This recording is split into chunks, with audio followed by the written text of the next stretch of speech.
There's many of you that arrive here today, you're just not in the groove. Things aren't going great. Maybe you're in a down cycle in your life. Maybe there's some letdowns and some hurts. A lot of setbacks, a lot of defeats. You've experienced a lot of disappointment. Maybe you've already given up. Little anxiety, little fear, maybe all the way to some depression. And I just want to be that person who reminds you that you can do something special and that you're going to, and that you have everything you need within you right now to make your life great, and you can turn it around at any time you decide to. And maybe you just need a little fire, a little encouragement to get back in the game again. I want you to be able to say something to yourself that will enable you to maintain a level of integrity with yourself. Even when you face tremendous setbacks, it will be a benchmark to keep you in the game, to keep you moving forward and experimenting and readjusting your strategy, looking for ways to win. You know, what you allow is what's going to continue in your life. It's hard to accept this, but what's happening in our lives, we're allowing it to happen.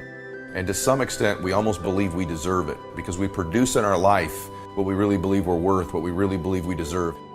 When you got an idea you want to move on, you might not have the money, you might not have the education. What is that something that will enable us to act on our dream? What's one of those keys? Here's what I want you to repeat after me, please, with power and conviction. Say, it's possible. It's possible. Because what does that do? See, it begins to change your belief system. See, the way in which we operate, ladies and gentlemen, it's a manifestation of what we believe, what's possible for us. Whatever you've done up to this point, all that it really is a duplication, it's a reproduction of what you believe subconsciously that you deserve and what's possible for your life. It's hard to accept that because it seems coincidental, you know, that the wrong person entered our life, or there was a business setback, or our company went out of business, or whatever it might be, and it seems coincidental. But you really truly are getting out of your life what you believe you're worth, and you're allowing it to happen. And I'm going to challenge you today to stop that. Stop allowing it and know that you deserve better. See, the truth is, ego is always false. That raises its head when we're insecure, when we're fearful. If you meet people that you think are egomaniacs, that are constantly bragging about themselves, these are the most insecure people that you know. And they're usually the least happy. It's actually the people that are down on themselves that actually have their ego materialize and show up more often than they think. And you think, wow, how could someone with low self-esteem have a big ego? Well, trust me, they do. The people in my life that are the most self-confident typically don't have big egos. My ego will step forward often in my life, and it usually steps forward when I'm the most scared. It could be when I'm achieving. I'm starting to be pretty full of myself, right? What's really happening in your mind is you're afraid you're going to fall down. You're afraid you're going to lose something. You're afraid there's going to be a setback. So often our friends where we see their ego is when they're doing good. You guys that have a friend, you know, he's really winning, he's making a lot of money. He's just not the same. He's got a big ego all of a sudden. That money he's making, that car he's driving now, he's so afraid he's going to lose it. He so believes his results have exceeded who he really is that ego shows up because he's afraid. When you see ego, know it usually means fear. So we've got to be able to see our ego when it rears its head, be aware of it, and it loses its power over us. We can go back to being our real selves. You can't love yourself if you're not being yourself. But remember this, when ego shows up, we're not ourselves. We're not connected to God. When you can let go of your ego, you can let your real confidence in. When you let go of your ego, you can go really become who you were born to be. And so you may be losing right now because of your ego, because you're not feeling good about yourself. Here are some of the signs that your ego is taking over in your life. Number one, defensiveness. Defensiveness. You ever meet somebody who's very defensive, very reactive about whatever their situation is or whatever you're asking them about? Their ego is rearing its head. So in yourself and in other people, do you see any defensiveness patterns for you? This is an ego issue. Number two thing that's ego issue is always trying to be right or prove what you're saying to be true in excess. The need to always win in a disagreement. This is an ego issue that somehow if you concede to somebody that they've made a great point and maybe you need to make an adjustment or a change, that somehow you're weak. So believe it or not, that's an ego move based out of the insecurities you have. You don't always have to win every disagreement. It's okay to say, I'm sorry. Admitting you're sorry, admitting you're wrong, being open to criticism and changing is a sign of confidence and strength. Ego is when we're weak and insecure and we have to win. We have to prove what we're saying is true. We have to prove we're right. So I know many of you right now, that's so-and-so at work. That's my spouse. That's my girlfriend. That's my boyfriend. That's my dad. That's my mom. And that's great that you see it in other people. But is it you? It's easy to see these egos in other people. But the real winners in life, the real achievers are so self-aware they see these things in themselves. Number 3, pride and boasting, constantly bragging about themselves, being very prideful in their behavior. The Bible talks often about, the maladies of having pride in our life. But if you're bragging, if you're prideful all the time, this is someone with a big ego. That's one of the more obvious ones. We go, I know that. The next one's the not so obvious one, revenge. Do you seek revenge against people?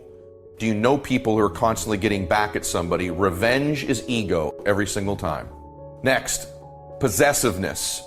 And our desire to control people, control situations, to possess people almost is an ego issue. Someone's trying to be possessive of you. In your personal relationships, know this is an ego out of control happening, and they better get that ego in check or it's going to make your life miserable being in a relationship with them. Be honest. Does this fit you or someone you love or no? Talking poorly or gossiping about other people, number one sign of insecurity. Insecurity and lack of confidence is actually ego. And it is. And so people who gossip, who talk about others, try to go an entire day of your life without talking about another person in a negative way.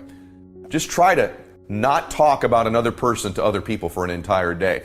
And it'll begin to reveal to you how often maybe even you do it. I have moments of weakness, especially when I'm with other people who sort of do that. I start to behave more like them. And maybe you do too. When you're around gossipers, do you gossip or do you stay above it? Do you see this in you? Be honest. Next is what I call the gym weirdos. You ever been at the gym and you see that woman or that guy constantly flexing in the mirror? Or maybe you have a friend who's constantly looking in the mirror, constantly checking their phone, constantly posting only filtered pictures on social media, right? Constantly obsessed with what they're looking at themselves. These are out of control ego people. Bullying. Bullying is an ego issue. Only insecure and weak people bully people. You may have a boss that's a bully. You may have a leader that's a bully, that their only way to get you to move and perform is bullying. You'll get far more out of your life and other people by pulling them with you than by pushing them. Now let's go through some of the less obvious ego issues that you may be suffering from. Number 1, seeking outside approval and reward. The addiction to other people's approval is an ego issue on your part. You have an out of control ego if you're seeking the approval of other people. You can't love yourself if you're not being yourself, and you can't be yourself if you don't believe in yourself. People are afraid of being lonely usually have an ego issue. They're afraid to be alone. They don't like to be in their own company. So ask yourself, are you comfortable in your own presence, in your own company? Again, that'll indicate to you whether you love yourself. Another ego issue is that you only hang around people who agree with you. You only hang around people who believe exactly politically what you believe, exactly what you believe religiously. A rich life, a confident person is willing to associate with people who have different opinions and express them. An unconfident person can only surround themselves with people who think exactly like them. It's a formula for no growth. There's no one to challenge you. There's no one to stretch you. There's no one to make you think differently. And maybe it reinforces your strength. Maybe they persuade you. Next level is really subtle, is you're offended by criticism. If you're offended by people's criticism, you really have an ego issue. Are you stuck in the past? Are you constantly telling old stories from your past? Nobody wants to hear about your past. No one wants to know where you played quarterback or what you got in college, when you were once on TV. No one wants to know about the past or what you once did anywhere in your life. They want to know where you're going and what you're doing. If you're constantly reciting the past, it means you're not living in the present. And it's a formula for not winning. The next thing is insecurity and self-doubt. That's an obvious one, but believe it or not, people who are insecure and have self-doubt have an out-of-control ego. Ego is false self, so they lead with the false self because they're so insecure and they've got so much self-doubt. Constantly apologizing. Believe it or not, if you're someone who chronically apologizes, you have somebody in your life who's constantly apologizing, but then they make the same mistake all the time, this is someone with an ego because you'd rather take the easy way out and apologize than fix your behavior.